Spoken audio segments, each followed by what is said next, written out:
Okay, so this is vlog 4. It's over chapter 6 in the Ulan book, and it starts out by talking about free video on demand and free TV, and how the definition of free TV is changing to mean not really where you watch it anymore, but whether the content is TV branded and TV produced. Then it starts to talk about the decline in ratings of films that are shown on television, and the possible reasons for that, like DVD sales and the internet, and the growth of cable and other things like that. And it talks about how the decline in these feature films shown on TV and the ratings for that, how that's affecting network licenses, and how the effect of the internet and digital technology is having on even what the definition of a run is. It goes a little bit deeper into the process of licensing films for television broadcast and how they used to be licensed in large packages, and the number of runs that are allowed for networks, and how it all basically comes down to, because of so many factors that contribute to declining ratings for feature films on television, networks have to manage the runs so that they maximize ratings and maximize returns. And that's what it's all about.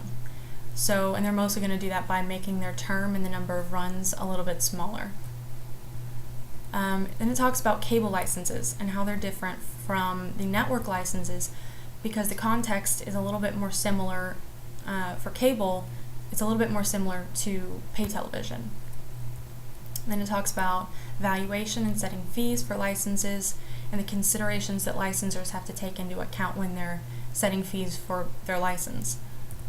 Then it goes into syndication and first-run shows and off-network syndication, and how syndicated programming used to be just the cat's meow for television, but now the market is different, and that's due to a couple things, like the elimination of the fence-in rules, the growth of cable, and networks aggregating stations, and basically they're essentially eliminating a lot of the independents out there.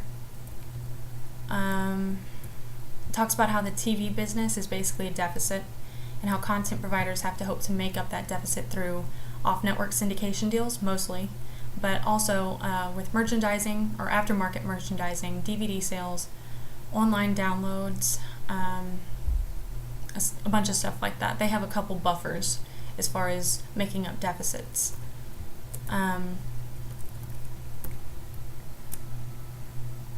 Then it goes into upfronts and advertising sales, and then it talks a lot about pay television and its process for license fees and how they calculate runs, and how it's not completely straightforward because of exhibition days and multiplex channels and how they come into play. Talks about how pay TV collects revenue basically from carriage fees and subscriber fees, so it's very different than free TV, where absolutely no consumer dollars are passed directly to the network. The main thing I took away from this section about pay TV, because it was a pretty good chunk of the reading, is the fact that pay TV is not regulated by the FCC. So they have the advantage, a competitive advantage, of being able to collect revenue by showing adult programming, which is not allowed by law to air on networks. So that's a huge advantage for them. And also they're ratings proof because they're not advertiser supported.